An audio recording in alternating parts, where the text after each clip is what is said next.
नमस्कार। आदर्श विद्या मंदिर द्वारा संचालित ऑनलाइन कक्षाओं में सभी का स्वागत है। नमस्कार। आज कक्षा 7 विषय विज्ञान पाठ 5 का पार्ट 5 यानी 5वां पार्ट है और उसका पार्ट नंबर भी 5वां है। 4 वीडियो पहले इसके अपन दे चुके हैं। दिनांक 2/10/2020। तो इससे पहले हमने पिछले वीडियो में यानी उदासीनीकरण अभिक्रिया के बारे में पढ़ा था। किसके बारे में? उदासीनीकरण अभिक्रिया के बारे में। और कुछ सूचक जैसे प्राकृतिक सूचक है, फिनोक्थिलीन है, हल्दी है, फूलों की पंखुड़ियां से भी प्राकृतिक सूचक बनाए जाते हैं। गुड़हल के पुष्प की पंखुड़ियों के द्वारा भी प्राकृतिक सूचक बनाए जाते हैं। तो इनके बारे में हमने अध्ययन किया। आज हम पढ़ेंगे कि हमारे दैनिक जीवन में उदासीनीकरण अभिक्रिया के क्या क्या उदाहरण हैं। ठीक है, हमारे दैनिक जीवन में उदासीनीकरण अभिक्रिया के उदाहरण। ठीक है, तो सबसे पहला है इसका उपयोग यानी पहला है अपाचन। किसमें? अपाचन। देखिए, हमारे आमाशय में HCl अम्ल पाया जाता है। यह भोजन को पचाने में हमारी सहायता करता है, लेकिन आमाशय में अम्ल की मात्रा आवश्यकता से अधिक होने पर अपाचन हो जाता है। क्या हो जाता है? अपाचन हो जाता है। तो उससे मुक्ति पाने के लिए हम प्रति अम्ल का उपयोग करते हैं। किसका उपयोग करते हैं? प्रति अम्ल। प्रति अम्ल कोई भी हो सकता है। क्षार, इसका क्षार सोडियम बाइकार्बोनेट हो सकता है, कैल्शियम ऑक्साइड हो सकता है, मैग्नीशियम हाइड्रोक्साइड हो सकता है। तो अपाचन से मुक्ति पाने के लिए हम प्रति अम्ल का उपयोग करते हैं, जिसमें मैग्नीशियम हाइड्रोक्साइड एक क्षार है।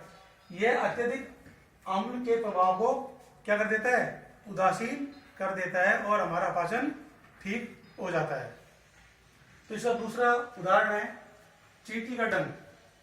अब देखिए, जब चींटी काटती है तो त्वचा में एक अम्लीय द्रव डाल देती है।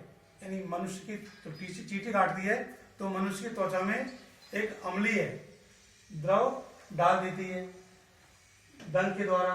तो डंक के प्रभाव को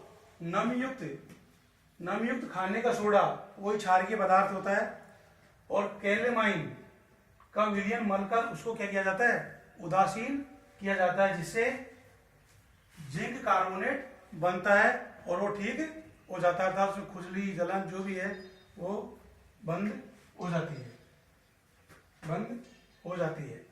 ठीक है, इसके बाद में तो ये नमयुक्त खाने का सोडा है या कैलेमाइन का विलयन नहीं क्या है? क्षारीय पदार्थ है। तो उसने अम्ल साबित किया और उस अम्ल के ऊपर क्षारीय पदार्थ मल देते हैं, जिससे वो अम्ल का प्रभाव को नष्ट कर देती है। इसलिए तीसरा है मृदा उपचार। अब देखिए, हमारे मिट्टी के अंदर, मृदा के अंदर हम रासायनिक पदार्थों का, रासायनिक खादों का अत्यधिक उपयोग करते हैं, और अत्यधिक उपयोग करने से मृदा क्या हो जाती है? अम्लीय हो जाती है। हम ज्यादा रासायनिक खाद होते हैं, उर्वरक वगैरह, हम इनका अधिक उपयोग करते हैं तो मृदा क्या हो जाती है? अम्लीय हो जाती है। यदि मृदा अत्यधिक अम्लीय और अत्यधिक क्षारीय, यानी मृदा ज्यादा अम्लीय नहीं होनी चाहिए और ज्यादा क्षारीय भी नहीं होनी चाहिए, जिसमें पादपों अच्छी प्रकार से वृद्धि नहीं कर पाते हैं, यानी पादपों की वृद्धि शुरू होती है, रुक जाती है, तो पादपों की अच्छी वृद्धि नहीं हो पाती है। जब मृदा अत्यधिक अम्लीय हो तो उसमें वही क्षारीय पदार्थ मिलाए जाते हैं, जैसे कैल्शियम ऑक्साइड है और कैल्शियम हाइड्रोक्साइड है। जैसे क्षारकों से उपचारित किया जाता है और वो अम्ल के प्रभाव को दूर कर देती है, नष्ट कर देती है।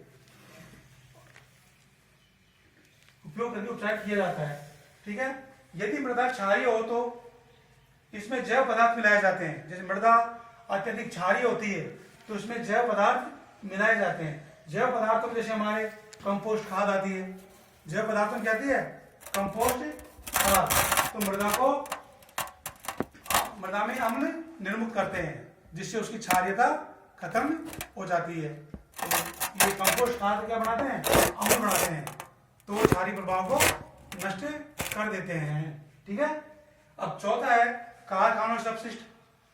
अनेक कारखानों से अवशिष्ट कचरे में अम्लीय पदार्थ निर्मित होते हैं, ठीक है।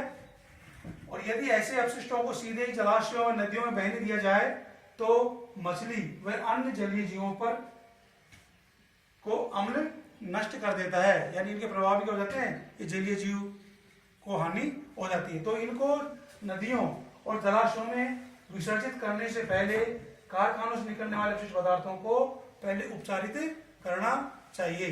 अब उपचारित जैसे अम्ल बनता है इनमें, तो इनमें क्षारकीय पदार्थ या क्षारकीय ऑक्साइड वगैरह इसमें मिला दिए जाते हैं, जिससे ये कारखानों का अपशिष्ट जल है वो क्या हो जाता है, उपचारित हो जाता है और नुकसान नहीं करता है।